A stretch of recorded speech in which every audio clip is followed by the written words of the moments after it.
Welcome into episode 304 of the Sources Say podcast, your go-to Kentucky basketball and recruiting podcast on the growing KSR Podcast Network. Today, an awesome show breaking down that many awesomes worth of a victory. Kentucky goes down to Gainesville, defeats the Florida Gators 87-85. But before we get started, a quick message from our friends at Justice Dental. Sources Say is presented by the great team at Justice Dental. Visit one of their two Lexington locations by scheduling an appointment online at justicedental.com or by calling or texting 859-543-0700. Dr. Thompson, Dr. Justice, and their team look forward to seeing you soon. I'm your host, Jack Pilgrim of Kentucky Sports Radio. Very excited to be joined by none other than Sean Smith of Go Big Blue Country. Sean, how the heck are you? I'm fantastic, and you know, Jack, that I'm all about talking quad one wins, and Kentucky certainly got one on the road yesterday, overcome a lot of adversity at different points through that game, and honestly, I don't think that you could start league play off in a better way, in better fashion, because they had a lot to overcome, and it was a total team win. Down 11 with 2 minutes to go in the first half, there were a lot of avenues for things to fail. This could have been a game for a young group to let go of the rope in a very hostile environment against a very, very good, talented, physical, strong, rebounding team that directly counters what Kentucky does very well, or what they struggle with. Where Kentucky struggles the most on the glass, they were the best rebounding team in college basketball. So this was a direct head-to-head battle of opposite forces.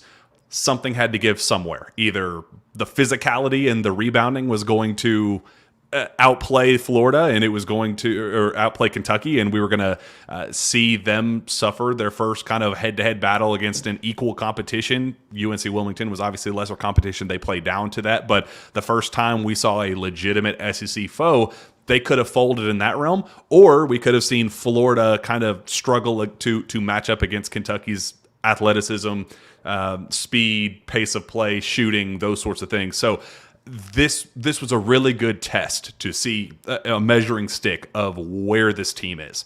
And we got to see a neck-and-neck battle down the stretch where both sides kind of threw what they're best at the other, and Kentucky was the one down the stretch to throw the daggers. John Calipari said to close out the game that this is how championship contenders are built. You have to go into those types of environments and win those games and learn how to win those games. The main theme to open the season: how do we close games? What's our recipe to win? We could get all the way up to that point, but what about that last segment about closing and executing down the stretch? This Kentucky team has learned how to do that, and now the proof is in the pudding. This is a championship level basketball team. Oh, absolutely, and it's the way Kentucky does it too, Jack. It's at one point in the game, it's DJ Wagner going on a run. Then Antonio Reeves hits shots. It was Aaron Bradshaw late. Reed Shepherd hitting free throws late. Rob Dillingham made a big bucket along two there. I think Kentucky's maybe down 4 or 5 there with about 7-8 minutes to go in the game. He gets a big shot. So it's the way Kentucky can come at you in waves at different positions with different people. And that's what I meant by it's a total team win. And to start league play on the road against a team in a sold-out crowd, a team that's looking to build its NCAA tournament resume. I think Florida's a good basketball team, and that's going to be a team I think is going to push for an NCAA tournament at large bid there, especially as we go throughout the season. Like they showed me enough yesterday, but Kentucky's resolve and the resiliency that we've seen in some key moments in the non-conference, it showed up again yesterday on the opening day of league play. And to me, there was one play, an out-of-bounds set, and we'll get into all the ins and outs of the game, but we talk about John Calipari not running offense, trying to score points on baseline underneath situations, and they ran an excellent play, a pin down for Aaron Bradshaw to get a jumper. Did you see the reaction from John Calipari, though? That told me how important that game was to him and to this team and to this program. I mean, it was a double fist pump that he's like, yeah, we executed there. We got something, and that kind of jump-started the closing stretch of the game right there. The first 4 minutes of the second half gave Kentucky a chance. They got it even, and then they made their move in the final 10. And then, look, that's a massive quad one victory on the road for the Cats. Well, we have dogs. What I talked about to these guys is if you want to be a championship level team, you've got to go on the road and play against somebody's best, hang around, and then win the game. Everything is working against you because they're going to play as well as they can play. It is what it is. They showed it today. That was Cal's. All right, we got this. Like, there is a level of confidence and, just there's something, that it factor that Cal clearly sees with this group, that he's willing to look at the night and day difference between how we've seen kind of how he operates with some players in the past versus what we saw with Aaron Bradshaw and his trust in him and Rob Dillingham, both of those two combined in a tale of two halves. Or I guess three quarters, a tale of quarters, where it's 3/4 of the game Aaron was just not good. I mean, unplayable at times. And that last 9-minute stretch, Aaron Bradshaw goes for 10 points. Cal says afterward he was awful. Aaron Bradshaw was awful in that first 31 minutes. In the last 9 minutes of the game, goes for 10 points, 5 rebounds, and the go-ahead 3. The trust in Aaron to make that shot after the struggling the way that he did. And, Cal kind of making a point to say Aaron is going to get benched if he does not get his stuff together. If he continues to get beat down low and not enforce his will against other physical teams, we can't play you. So it would have been so easy, Sean, considering how the game was unfolding. Trey Mitchell playing as well as he was playing, just kind of reverting back to what we saw earlier in the season with small ball, Justin at the 4, go 3 guards, and just kind of ride things out. It would have been so easy for Cal to just kind of go back to his comfort zone. But he said, no, I'm sticking with this plan. I trust Aaron Bradshaw to make that shot. Not only to make that shot, but to draw it up for him, that baseline out of bound to him for the pin down jumper that he drilled in confidence, and then to follow that up, he gets the block on the other end with a minute 30 to go, then goes right back and hits the wide open catch and shoot 3. That sequence is this team's identity and the culture around this program right now to a T.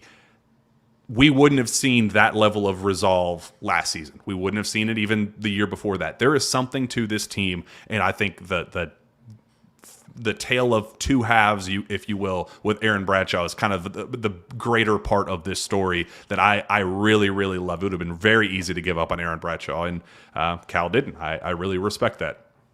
Oh, I do too. And the plays that he made and stuff down the stretch, now you can throw him into that collection of moments that we've talked about on the show where it's been Reed late in games. It's been DJ late in games. It's been Antonio Reeves making some shots down the stretch. Trey Mitchell. Now you can kind of group Aaron Bradshaw into that same mold of making plays in clutch moments when Kentucky needs somebody to step up and make it. Like, it's the collection of what Kentucky's done now. It's multiple guys doing things on different nights in different matchups, in tough road environments, in the neutral floor against North Carolina, Jack. Like, as these things continue to play out and happen, it not only gives this team and this coaching staff confidence that they can go on a run in March, it's also giving this fan base the same confidence that, regardless of what's going wrong in the first half, and that's what I kept saying yesterday. I put it out, I tweeted at halftime, Kentucky's going to win this game. And I was confident that they were. I just kept saying, weather the storm. Florida's hit some shots. They've banked in some threes. I told somebody, let Florida shoot 30 threes and Kentucky wins this game. And they got above that mark, and look at that second half 3-point percentage for Florida. What was it, 9%? I believe is what they shot from the 3-point line in the second half. It eventually, averages become averages and numbers become numbers. And that's what happened down the stretch, and Kentucky executed. They got themselves in position. They made a run. How about late in the game, the camera catches Antonio Reeves and Trey Mitchell locked in together at half court before defensive possession? Like, oh, sick. That, and he, to me, we have solidified this months ago. Trey Mitchell is the most important piece on this roster when it comes to his poise. He showed up from the opening tip yesterday ready to play basketball.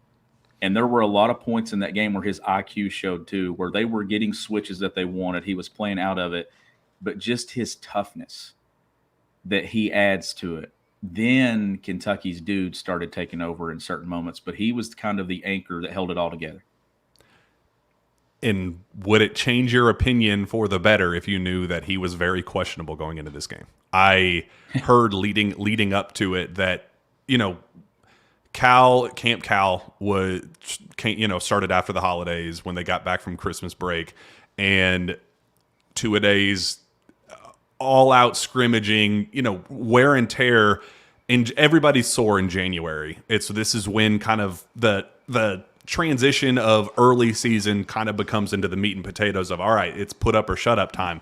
And I was told that, leading up to this game that Trey had been battling some stuff and was always going to play, but was definitely going to not be 100% going into this matchup. And it scared the bejesus out of me because we knew what this game was, what it meant from a physicality and rebounding, when that was the game, when that was this game's identity, and it was going to sway one way or the other, who was going to, be able to control the glass and, contain that level of physicality, and knowing that your kind of anchoring force in that with Trey Mitchell was not 100% and just sore and beat up.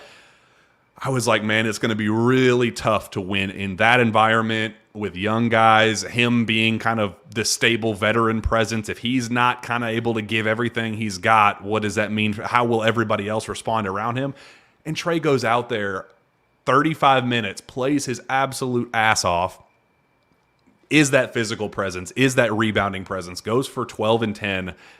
And Cal, I thought Cal's quote afterward was great. Said, asked the reporters, did we out rebound them? And they said, no, lost by 3. And he goes, that's out rebounding them, because it's true. You just had to stay stable in that area and compete and fight. You didn't have to crush them on the glass. You just couldn't let them crush you.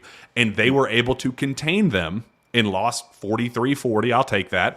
And that's how Kentucky was able to win, by giving themselves a chance on the glass, because everything else kind of played out around it. They finally settled in, started making shots. They finally were able to get in their offense, and the guys that were missing shots they characteristically do make, that were uncharacteristically missing them, they were finally settling in and making shots in the second half. Everything just kind of worked out as a result of the one key of the game plan working in Kentucky's favor. So that was a statement, but that doesn't happen without Trey Mitchell fighting through in the way that he did, knowing after the fact that he, before the fact and after the fact, what he was battling going into that one. I thought that was a pretty good statement. Yeah, and it's just a lot of stuff too that maybe doesn't show up, like just being in the right spot, taking a charge in transition like he took there early in the game, grabbing 3 rebounds in the opening segment of the game, making the right pass, like setting a good screen. It's those things that Trey does, but it's his basketball IQ that stands out the most to me. And we've talked about the basketball IQ overall on this team, but second half, Kentucky runs good stuff. I mean, we're talking right at 90 points, and they only made 5 threes. Think about that. Like, this is a team that can score at a clip with the best in college basketball. And it wasn't their best three-point shooting night. They didn't take a ton of them, though. I think, what were they, 5 of 20? So they still got to that 20-point mark. But when you're looking at what they do offensively in the second half, there were some possessions where it was just get the switch, get the matchup you want, and attack it. And a lot of times it was Trey Mitchell getting a post up on a smaller guy. There was an offensive rebound that Kentucky got in the second half, and they ended up getting a matchup that they wanted with DJ Wagner. And you can go back and find this clip. I think it was under – it's definitely under 14, under 15, but DJ Wagner hit a 3 from the top of the key. 15 minutes left. Rebound. 15 minutes left. And we've talked about this guy on the show too this year. Watch John Calipari and Tyler Ulis. They're in sync with each other. They both recognize the matchup, and they're both going – they're saying 4 flat. Flatten it out, let DJ go. That is basketball IQ. Recognizing that you've got something off a scramble and now you attack it. That's not anything that Kentucky's doing offensively just to get it. It's just recognizing the matchup, and then Kentucky takes advantage of it. DJ does it. So those things, and having guys that can do it in those moments, that is a big step and a big reason why Kentucky's in the position it's in now than what it's been in the past. It doesn't matter. If you get the wrong switch defensively, Kentucky will punish you inside and outside.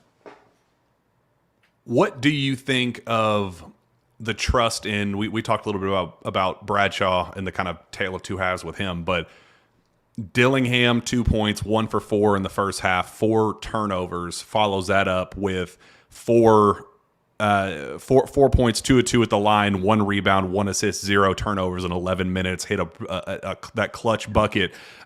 Cal saying after the game, I didn't give up on you because I trust you to fix it, to get through the making the difficult play just for the sake of doing so, to overcome that need to just want to go that extra mile and just settling in and making that extra play. What does that statement say to you? Resolve. That's the word throughout this entire roster to me is resolve. Like, they're not phased. It's, I need you for the next play. Whether that next play is the following possession or if it's 4 minutes from now, I need you for the next play. Now, Cal's probably going to go back and see this on tape. 2 of those turnovers were on Bradshaw. Like, yep. I'm telling you, there were a couple that were on AB there.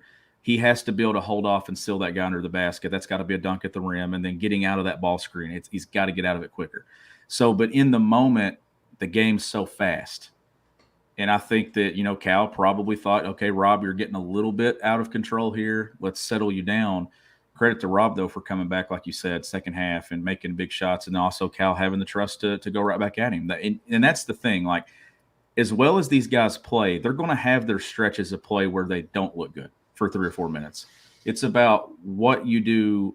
My door just opened, and I thought somebody was coming in on me. It scared me. So if you see me look away, I think it's the a wind ghost. just blew. Yeah, it's a ghost. But no, what Kentucky does in the balance of its attack, and whenever everybody's ready for the next moment, Jack, like, you don't see guys when they make mistakes go to the bench and just drop their head because they know they're going to get another opportunity to come back and make up for it. And it's been DJ, it's been Reed, it's been Rob, it was Bradshaw yesterday. That resolve within the locker room. We've had some teams here at Kentucky that have had and showed resolve. I don't know if I've seen a collection of dogs, as Cal calls it, and guys that just are not fazed by the moment, good or bad. Better than this one. So, looking back in history, the 2009-10 team, the only 2 games it lost from the regular season were true road games at South Carolina, Tennessee. 2010-11 lost 6 SEC road games before its run to the Final Four.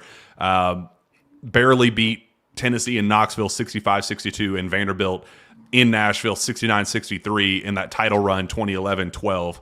Then the one that really stuck out to me, double overtime in its first SEC true road game at Texas A&M in 2014-15, 2 losses at Tennessee and Florida in 2016-17, and that 2018 19-year 77-75 loss at Alabama to open conference play. Games like this happen in SEC play. This was always going to be a challenge, whether it was this one or the next or 4 SEC road games from now, and we're going to get another one. This is how you learn how to win in March. They had to figure out, okay, we got punched in the mouth. What do we do now?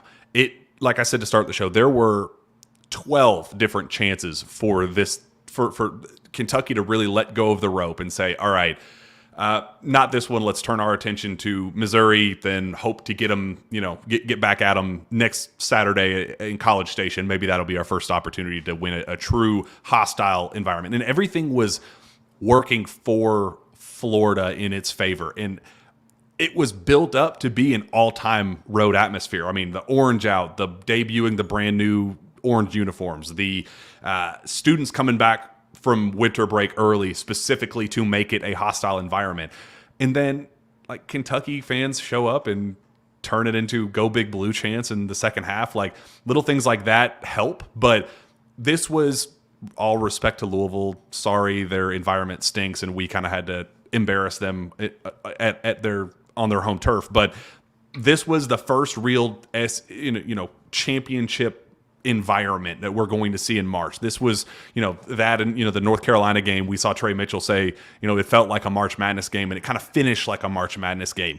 this is where you learn if this team is capable of having the dudes to, kind of put you over the hump and win those types of games. And looking back in the history of the John Calipari era, every good team that Cal has had, every real contender that Cal has had, they've either lost those games or have made it really, really, really darn close and too close for comfort. That championship team, that 65-62 win in Knoxville at Tennessee, things like that, that's how you build a contender, and that's why I think the statement behind this win is so significant. Oh, absolutely. And when you look at it too, like I think I said this maybe on last week's show, that you don't win national championships on the road because you don't play NCAA tournament games on a true road environment. But you build NCAA championship teams and Final Four teams in those road moments through the regular season, because those are the moments that put you in this us against the world mentality. When it's you all standing in a huddle as a team, and then you break the huddle and you're standing at center court in Gainesville in an SEC road game with however many thousand fans are in there against you, you have a feeling that is the only way we get out of here alive is if we come together and do it. It creates those moments and those opportunities for you to band together and to do it in the SEC opener against the team that, Jack, they're going to be fighting for their NCAA tournament lives. They need wins. They need quad one wins to build a resume, the same way we talk about Kentucky's resume. Florida circled that one weeks ago. It's the reason it was sold out weeks leading up to the game. That's what makes playing at Kentucky fun, though, because every time you take the floor at Kentucky, it creates an opportunity to better prepare yourself for the NCAA tournament because you're facing everyone's best shot. I know I sound like I'm speaking John Calipari language here, but this year especially, because Kentucky hasn't been Kentucky good for a while. And some of these road environments that Kentucky's going to walk in are going to be even amped up even more because Kentucky's going to be a top 5 team and a team that is believed to be one of the favorites to win the national championship. That's going to create these road environments to even another level that we haven't got to see the last couple of years. Yesterday was one of them. They're going to get another one at A&M. So you're getting everybody's best shot. But this team just has resolve, Jack, that it doesn't matter what goes wrong in those moments. They're going to find ways to overcome it, and that leads me to trust them in March when it matters. I want you to put your coaching hat on and express your frustration to me in real time when you saw Reed contest that 3 at the end of the game. Like, what would have happened if your team if that exact situation unfolded with your team, your reaction to that? I can't say those words on here. No. That has happened to me before. And it's a teaching moment. But when he did that, and the crazy thing about it is, if you would have told me to name one guy that wouldn't do that, Reed would have been at the top of my list to not even attempt it. But I mean, losing was not even part of the equation until that happened, or at least tying the game. And my thing would be, you're probably not saying much in the moment there because you're not wanting to make it too big of a deal, because instantly when that play happens, now you're trying to prepare them for what could happen next. So you can't spend too much time on the mistake, because now all you're wanting to spend your time on in that moment is, let's get out of here. Let's figure out how to get out of this game and get home. Then as you're walking to the locker room, or maybe you're in the tunnel, you're taking and you don't even have to really say anything, right? Reed Shepherd's probably already coached himself up to the point as soon as he did it that he's thinking, I'm never going to let myself live this down. And 2, when I go talk to mom and dad, they're definitely not going to let me live this down. So yeah, when it happened, I said, there's no way that number 15 just attempted to do that in this moment, where just let the shot go. Cal said afterward that as they went up 4 with 2 seconds left on the clock, he looked at John Welch and said, how did we do this? How did we pull out this win? And then he immediately watched that unfold and was just like, and was it a foul? Was it not a foul? I mean, no, it was clean. You still just don't even attempt it. So, and I said this on radio, and I think on the Rapid Reaction last night, looking back, knowing that we won, came away unscathed, feel good moment, I can almost, I don't, but I can almost appreciate the mindset of where we've already won this game and I'm still going to play to that final horn and win this game for us. Because in his mind, he was going to block that shot, and he did block the damn shot. But you can't put yourself in that position. You just can't. You just can't. And Somebody's live him. line. Somebody's live line was on the line right there too. Oh my! Well, that pushed it to the over because I think it was 160 before that moment, and then it put those two made free throws pushed it to 162, and I think that hit the over for some but or 170. I mean, but like you just can't do that. But to his credit, he was able to have that game. Icing, could have been a game icing block or whatever, but he had already iced the game with 6 straight made free throws, which talking about the stones on that kid to in that moment say, I'm taking these shots and I'm going to, especially after hitting as a 90% free throw shooter, he had already missed 2 earlier in the game, front ended a 1-and-1 that would have made it a 1-score game. And then Antonio Reeves did it again. That would have made it a tie game. Very frustrating, but for him, after overcoming what he had already overcame, to then hit 6 straight down the stretch in the final 20 seconds to ice the game for Kentucky, he earned a boneheaded mistake at the end. He just did. Like he earned that decision, even though it was a bad one, and it didn't cost it. My mind would have changed if they did get the tip in, and it would have led to overtime and whatever. But we can now, in hindsight, say, I'll live with it because, 6 straight free throws to win the game. It is what it is. I would have loved to have seen the Jeff and Stacy cam when that happened, though. Like I can only imagine. I can only imagine how angry both of them were in that moment. Of like, if you could have had a still frame of those two somewhere. Oh man! But Kentucky overcomes it. They win the game. They jump 6 spots in the net up to number 17 today. Highest net ranking of the season for Kentucky. They get another quad 1 victory, Jack. 2-1 in that category now with still quad 1 wins remaining on the schedule.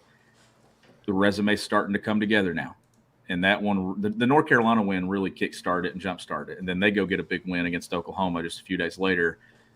And now Kentucky has one in league play. And now you got a team that's right there top 5, top 6 in the country in early January, who I know Joe Lunardi doesn't envision Kentucky getting to a 1 seed, but when you overcome moments like that yesterday on the road, you're going to have a chance to play your way into that category. I don't appreciate Halo Master 96's negativity in our comment section. He should check himself before he wrecks himself. But I will add, how hilarious is it that Reed Sheppard hits 6 straight free throws to ice the game for Kentucky in Gainesville in the O-Dome, immediately gets on his flight back to Lexington, gets off the plane, and immediately goes to a freaking rodeo at Rupp Arena. How hilarious. Is there ever a more this is Kentucky basketball moment ever than Reed Sheppard doing that, what he did in Gainesville, and then going straight to a rodeo? Like, his first thought was, you know what? I'm not going to go home and relax. I'm not going to, chill with my girlfriend and watch a movie and just, let my body. He in his mind, he said, you know what? The first thing I want to do when I get home, I want to go see a freaking rodeo. I think that is the most hilarious post-game story I could remember in recent memory. And I think the whole team, Justin Edwards was going live from Rupp, and I think a lot of the guys did, but I think Reed in particular, because of the pressure in the end of game moment, to him, his first thought immediately afterward to do that, I just think is so hilarious. No, I thought it was funny too. Like you come straight out of a road SEC victory and you go to a rodeo, and it just shows you that these guys are loose right now. Like, they're relaxed. I don't think any of them, and there's a tendency to have this happen, especially at Kentucky. guys can really start to overthink playing in this program because it becomes a grind, Jack. And we've seen it kind of take over a lot of talented guys in this program, where especially this time of year where scouting reports on top of scouting report, and it's Tuesday to Saturday or it's Wednesday to Saturday, and it's league play, and it's fighting to get in a better position for seeding. They look relaxed, though. They look, one, well prepared, and they don't look like they're overthinking anything. And that's what I'm coming back to with the mistakes. When they make a mistake or they have a bad stretch like Rob did, he went right to the bench. He didn't pout. He sat right there and was celebrating exactly. right there with Big Z. I thought that was awesome. It's the sticking together and the staying together. And it's one of the hardest things to get in any team sport, where you just came out, you made a couple mistakes, and I'm sure in Rob's mind he probably thought, man, Aaron didn't help me out here a couple of times. And it would have been easy to start pointing fingers. And it's a big thing that I'm on as a coach too, where I'm like, have some accountability and some responsibility for what just happened. Control what you can control, and that is how you played, how you performed. He comes out, gets himself ready. I see that with all these guys, though. It'd be easy to sit over there and create a selfish moment, but the unselfishness within this team, though, it's contagious. It's senior to freshman. And I've not seen any moments where it was any individual look at me. It's always been about the team from day one. And going to a rodeo after the game last night just kind of shows you that these guys are relaxed and loose and just being kids. Like, they're having fun playing basketball, and they just enjoy living life right now. But this can feel like a job for these guys, Jack, but I don't get the vibes that they feel like it's a job. I think that they're bought in, and I think the staff is doing an excellent job too of keeping that balance with them. In return, you see a group of guys relaxed and playing well, and not over celebrating. It could have been an opportunity for them to get on their high horse, no pun intended. Actually, I think that was intended, but they could have used that as a chance to just go party and go, immediately focus on the small picture instead of saying, we took care of business, now time to focus on Missouri, then focus on College Station, then focus on Fayetteville, then focus, their minds are in the right place. They aren't celebrating. They are appreciating the small wins, but not celebrating them. They are focusing on the long-term celebration in what they believe is a national championship. I do want to add, because we texted about this in the heat of the moment, and now looking back at it, how hilarious was that 12-foot lefty jump hook from Ugo? I can't believe that, they ran 3 straight shots for him in the post, which, not the ideal time in my opinion, but it is what it is. But that shot in particular, he sunk that sucker and unleashed his inner Kareem Abdul-Jabbar, but that was something. Of all of the post moves we've seen over the years, that was one of them. So you said we texted about it. You all put it in the group, but I didn't get to watch the second half because I didn't get to watch it live because we had a game. But then I always come back and watch the game. I watched it 3 times. And I text the group last night, 11:41. I said, I just saw Ugo hit a jump hook from 12 feet with his left hand. It just instantly just brings back conversation in the group text. Because I was relying on Tom Leach yesterday for the final 10 to 12 minutes of the game and trying to see it playing out in my head. I was following it for sure, but went back and I always watch every game 3 times before we get on the show and talk, because I want to absorb it all. I want to be able to talk about some things. He gave them good minutes. He did. And just having the depth there it's made Kentucky just so much harder to guard. And he had a rim run there too in the first half and got a basket down the floor, and Reed Shepard, was it Reed through the advance?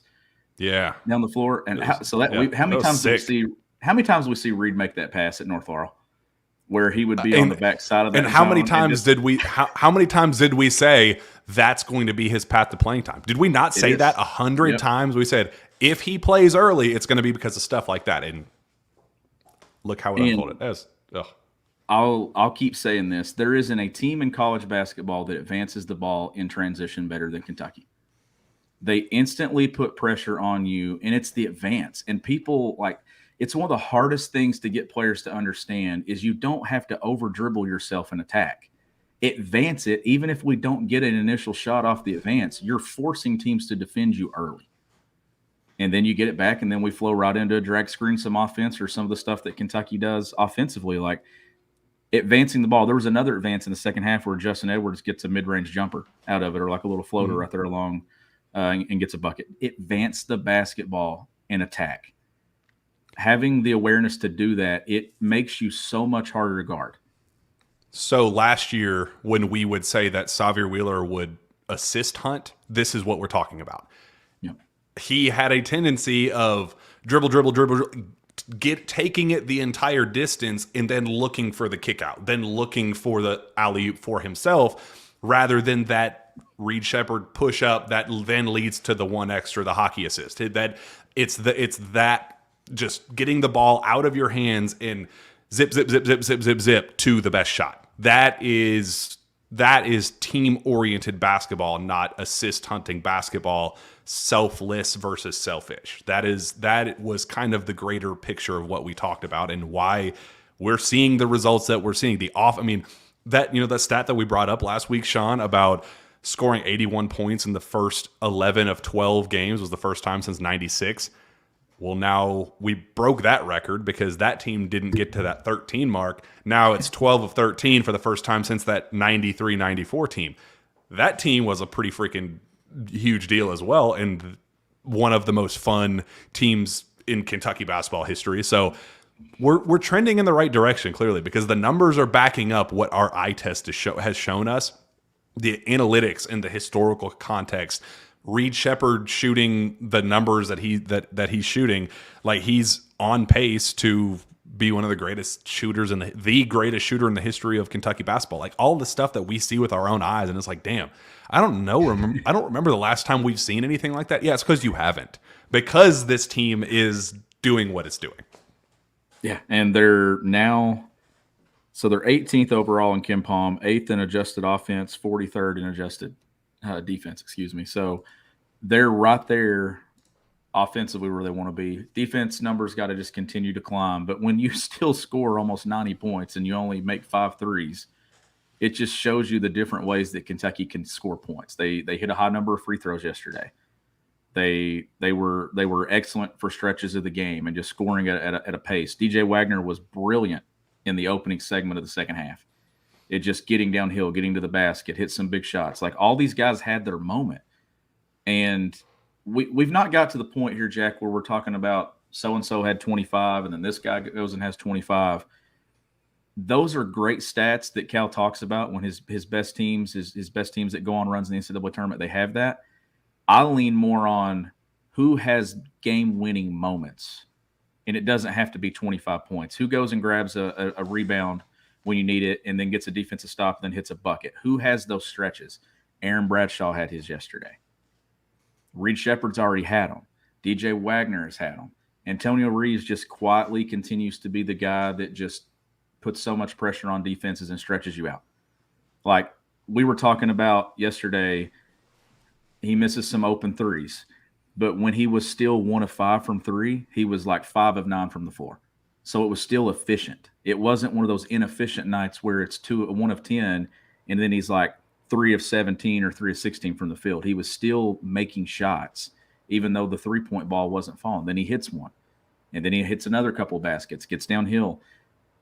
Kentucky can beat you in so many different ways, and I would love to see some of these opponents' scouting reports and these guys sitting in there breaking down film and trying to put stuff together, because I bet the whiteboard is covered with like, you can't let so-and-so do this. You can't let this guy do this. Well, guess what happens? You may take away 2 things, but then there's going to be 2 more things that get you. You just cannot take away everything that Kentucky does and attacks you with. Well, that's what Todd Golden said after the game. They asked about Aaron Bradshaw's shot, and he said, buddy, if if the go-ahead three is made by the 8th leading scorer that has taken 5 threes on the year, you know what? Sue me. He called it, that was a pick your poison moment when trying to come up with it. He said, our goal was to take away assisted 3-pointers for Kentucky, and they only had 6 assists we only had 6 on the day. So it was a great game plan by Todd Golden. And he said, we could not afford a Trey Mitchell catch and shoot. We couldn't, him in the high post.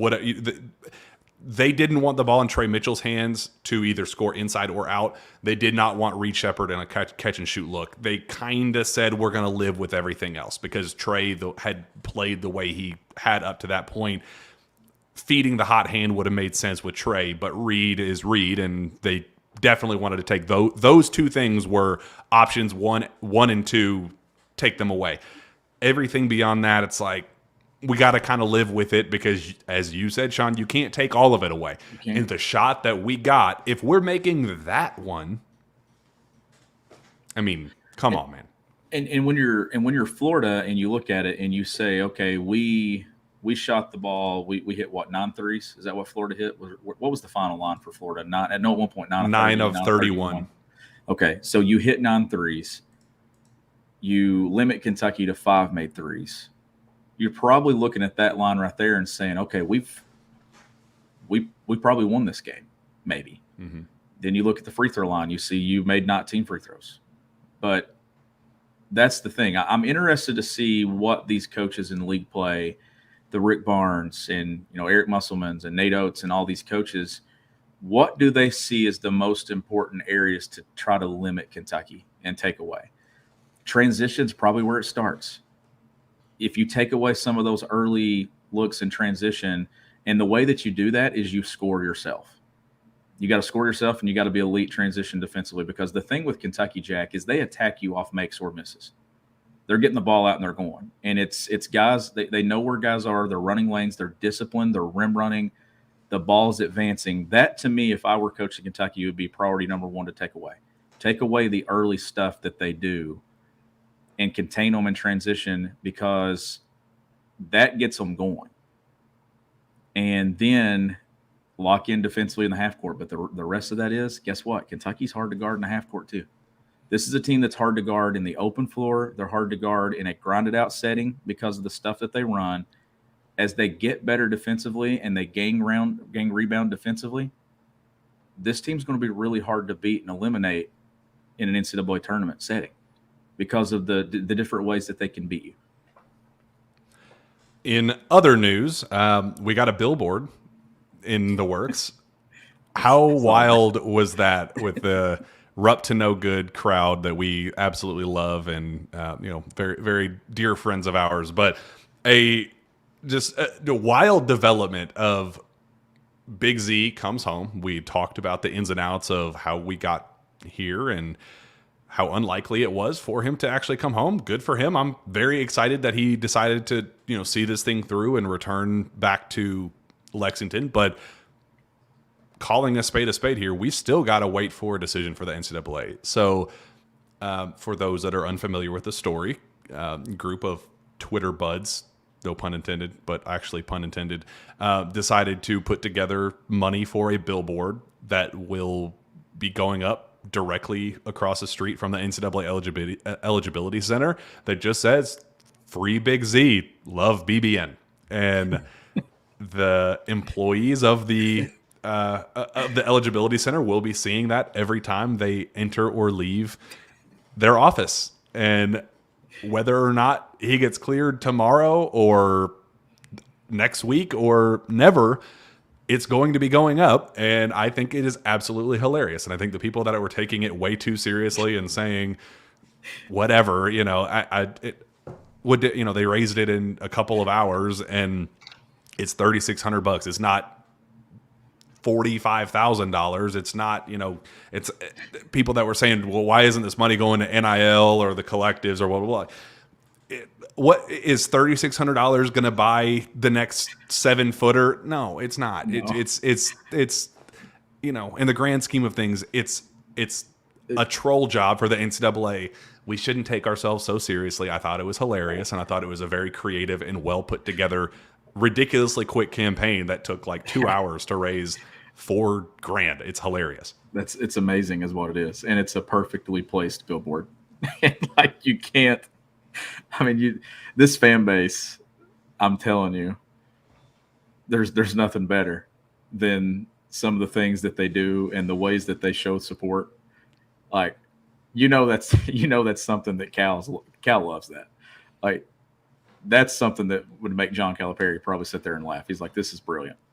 And I think we have lost as a collective identity of BBN the fun. Do you like where this is the fan base that camps out for open practices, preseason practices? Like, this is the fan base that does ridiculous licking. Again, I did not advocate, I do not support this decision, but this is the same fan base that was licking Devin Booker's car and, making Cal say, you people are crazy, going and, filling up the Yum Center in a true road game. Like, stuff like that is what makes BBN BBN. Stuff like this is what makes BBN BBN. We have missed the fun, creative, not taking ourselves too seriously stuff that I think that they have capitalized better than most. And that's why I support and appreciate their efforts. And it is also a reminder that we as a collective unit need to not take things so seriously. And it's fun. We need to be fun and lighthearted. This is a fun and lighthearted season where we're all having a blast watching this team. Why not put up a freaking billboard outside the NCAA offices that in the grand scheme of things may be meaningless, but if it impacts things one way or the other and leads us to a freaking decision from the NCAA, then I support it. So sue me. But if anything, too, it just shows the support that this fan base gives its guys. And that's to, high school kids around the country. That's to players that are going to be in the transfer portal.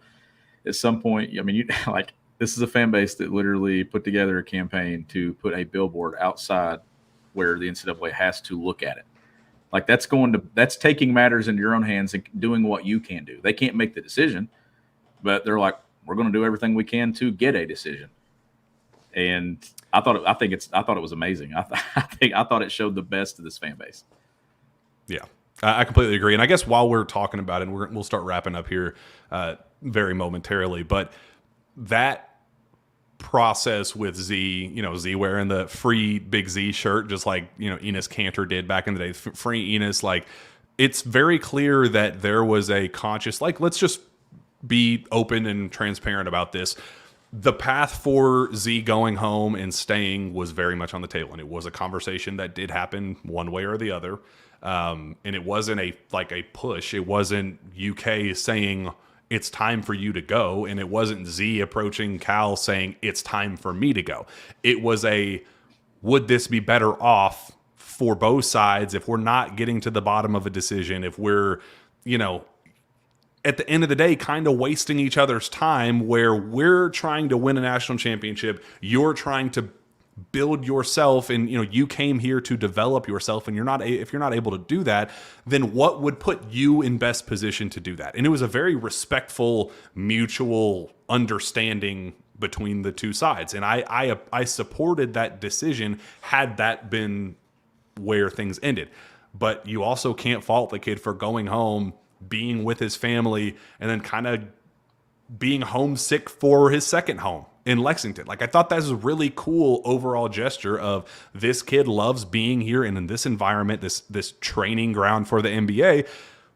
That's also something that we probably understated, was that is he getting better development here than he could back home? Like, and he is. He is training alongside other NBA talent, and I think that means something to him, where even if worst case scenario, the NCAA doesn't clear him, worst case scenario, he's still able to practice against other high level talent and develop his craft potentially to become a draft pick this draft cycle. Like, or maybe the NCAA says you're, suspended for 1 year and you're able to play next year, or whatever. It at least opens the door for that door to be open to whatever comes next. Like, they decided as a mutual group to not close the door on each other. And I thought that was cool. Like it's no harm, no foul for either side. So I am rooting for Big Z to get cleared, because whether or not he can make a legitimate impact for this team right away or by March or whenever, it's a sign that the people that want to be here are here. It's a sign that he wanted to embrace the friendships and the camaraderie and the fun that we are all having. He wanted to be continue to be a part of that. And that's important to have those types of guys and that type of cheerleader on the bench, whether or not he can actually play. Now I hope that NCAA can do the right thing and give him a chance. Whether he succeeds or not in a Kentucky uniform, let him make that decision. Don't make it for him. Yeah, my favorite thing is his celebration and him up cheering his teammates on. Like, there were a lot of times yesterday when just even the simplest things that would happen in the game, Florida throw the ball out of bounds, something, he is up cheering, clapping, supporting his teammates. Like, I want this for him. I think everybody watching the show right now wants it for him. They want him to have the full Kentucky moment, the full Kentucky effect. And if he ever gets eligible and he steps on a floor, can you imagine the response? And it's got to be at Rupp Arena. It has to be. If that ever were to happen, it has to be at Rupp Arena. So I love his support. I love how, and this hasn't been easy, I'm sure, but I think that that's a guy that clearly enjoys being a part of this program, enjoys being a part of this team. As you said, he's getting the training, better training now than he's ever had to put himself in position to get drafted. He's preparing against pros every single day. And I just want this to just kind of be a decision to be made, whether it's eligible or not, to stop dragging your feet with this. Like, he either's going to play or he's not going to play. Why are we still in limbo with this? I don't understand. But I hope he gets his moment. I hope he gets eligible, and I hope this fan base, and I hope he gets to experience what it actually truly means to play at Kentucky. Somebody said in the chat, what would be the bigger pop? Big Z getting cleared now and playing against Missouri, going to the scorer's table against Missouri on Tuesday at home, or Reed Shepherd's debut and, checking in at the scorer's table for the first time in game one. To this point, Big Z. Yeah. Big Z, for sure. Like, with Reed, you had time to kind of prepare your moment. You had seen him play in Canada. You'd already seen him as a Wildcat. This one, though, everyone's kind of been locked in and following this storyline since August. And then everybody kind of knows what he's been through too. And I just think that moment would be the loudest moment that we've had at Rupp Arena when it comes to a player checking in. Maybe ever. Like, I don't remember a time that there was so much buildup. I mean, the equivalent would have been if Enes Kanter had been cleared. Like, yeah, I remember Jared Vanderbilt checked in at South Carolina. I think that was the first game that he played in. But I was there that night, and it was on the road. But you would have had a big response that night. But nothing, like you said, Kanter would have been the only one, I think, that would have got the same reaction. But this one just feels, for the time it's in, for how long it's been, and the outside factors that are playing into this too. With he took him forever just to get here, and how hard it was to get here, and now it's even harder just to play. I just think that all that group together would lead to a huge response. Yeah, I'm rooting for that for sure. Let's we have a couple of quick notes that we got to get to. First and foremost, the Sources Say podcast is brought to you by Andy Ludicky and MyPerfectFranchise.net. Andy is a franchise consultant as well as franchise owner and helps people find franchises that fit their skill sets, financial requirements, time to commit, and more. His services are 100% free, and he is here to help. If you have any questions about business ownership, you can learn more and contact Andy anytime at www.myperfectfranchise.net. And a brand new friend of the show, very appreciative of them. With 128 years of service, Monticello Bank is proud to say that they go wherever Wildcats and their fans go. That go MBC mobile app lets you bank at home, on the road, and if you need to come see us at our convenient branch locations, they're right around the corner. In fact, they have 21 branches in 14 markets. Our Where People Matter motto means competitive loans, competitive deposit rates, and a wide variety of customer-focused financial services, which makes the numbers side of your life a little easier. Find us on the web at mbcbank.com. Monticello Bank, where people matter. Member FDIC, equal housing lender. And I believe we have something special to show. Well, hello, Cindy. A lot of banks are changing hands these days. Not Monticello. We've been building relationships since 1895.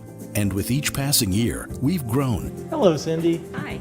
And expanded our services to meet the needs of the communities we serve. Aren't you forgetting something? Monticello Bank, equal housing lender, member FDIC. All right, Sean. Missouri coming up at home Tuesday evening. We are now in the nitty-gritty of SEC play. What do you need to see moving forward after test number 1 has been passed for the Cats? It's that C word I always go to: consistency. Consistency across the roster and how these guys are playing.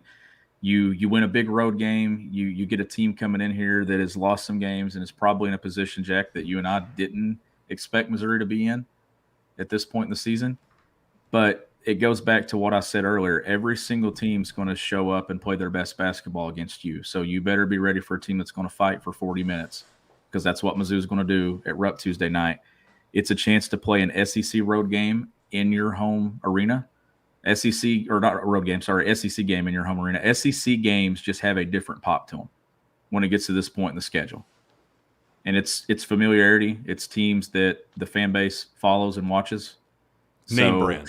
Yep, exactly. And it's something that it means something now when it comes to SEC standings and trying to win a league title and seeding, and you start crunching wins together and stuff. It's one that if you win it, it doesn't do a lot for your resume, but if you lose it, it hurts.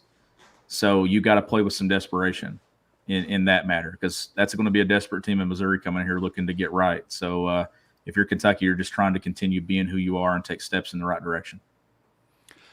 I am very excited for Justin Edwards. For some reason, he does very few little things throughout a game that contribute to winning, and he is stacking solid overall performances. He has not struggled, I don't think, in several weeks now. Like, he is slowly but surely putting things together. He will break through sooner rather than later.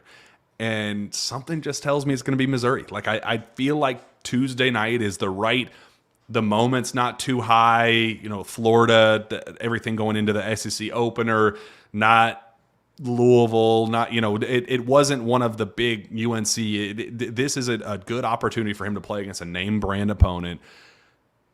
Stakes a little low. It just kind of continue to stack and put things together slowly but surely, and be part of that upward trajectory alongside everybody else. He is a part of that, albeit at a slower pace. It's his time now to take that step forward and be the player that everybody believes him to be. It's not like it's a lack of faith in his abilities and what he can be down the road. He will have his breakthrough moment, and I'm calling my shot right now. I think it's going to be Tuesday against Missouri. It's going to be the Justin Edwards game. Mark my words. And he's taking steps in the right direction, so I can see that.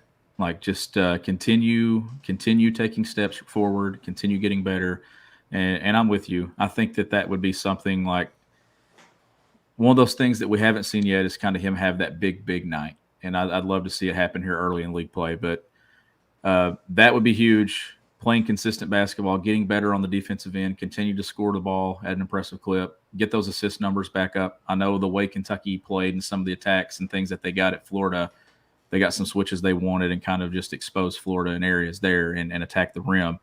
So get the ball back moving. But look, Kentucky's showed that they can score 87, 90-plus points in a variety of ways.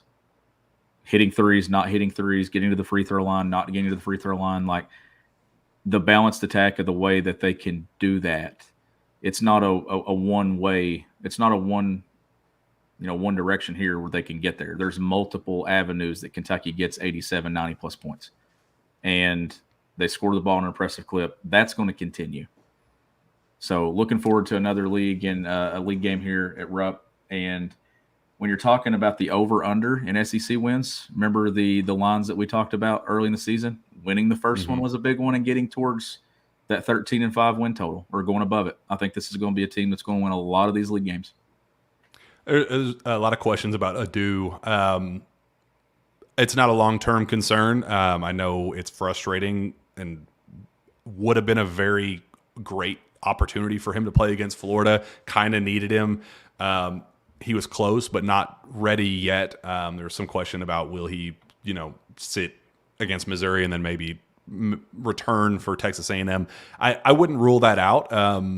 It's a back issue. I know he's listed out as general soreness, and there's some frustration about more vagueness with injuries and how can you be a 20-year-old and have general soreness. Yeah, this is also a kid that has grown an entire foot over the last 4 years since his sophomore year of high school, and has grown from 6'3" to 6'8" and 6'9" since he first arrived on campus last summer. So understand that it's a little deeper than just a generic human being with general soreness at 20 years old. He's a little different of a case.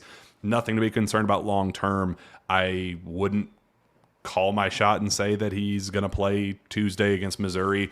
I'd probably lean a little bit more time, but it's not going to be another month. It's not going to be one of those prolonged things. It's just the window of he's close, but how close? We're closer than I think most people are imagining in their head with the mystery of yet another injury at Kentucky. Nothing to sweat. It's going to be just fine. Everything is okay, just as it was down in Gainesville, winning 87-85. Sean, great show. Appreciate everybody joining us on this Sunday. I had a blast. I'm very excited for SEC play to be here and continue to talk about more SEC wins, because I think this team is going to have quite a plenty of them. So, Sean, I'm very excited for just a couple hours. I'll be seeing you in Versailles. We're going to be going to watch Jasper take on Darren Peterson. It's going to be an absolute blast. So if you are going to attend, come say hi. We're looking forward to it. I know you are as well, Sean. Let's go on and get out of here and prepare for that. Where can fans find your work? You can follow me on Twitter at GBB Country. Find me on Twitter as well at Jack Pilgrim KSR. Go subscribe to KSR Plus. We're having an absolute blast over there. We'll see you next time. We'll be back, I believe, Wednesday night for the post game for the Missouri game, where we're hopefully breaking down a win. We'll see you next time.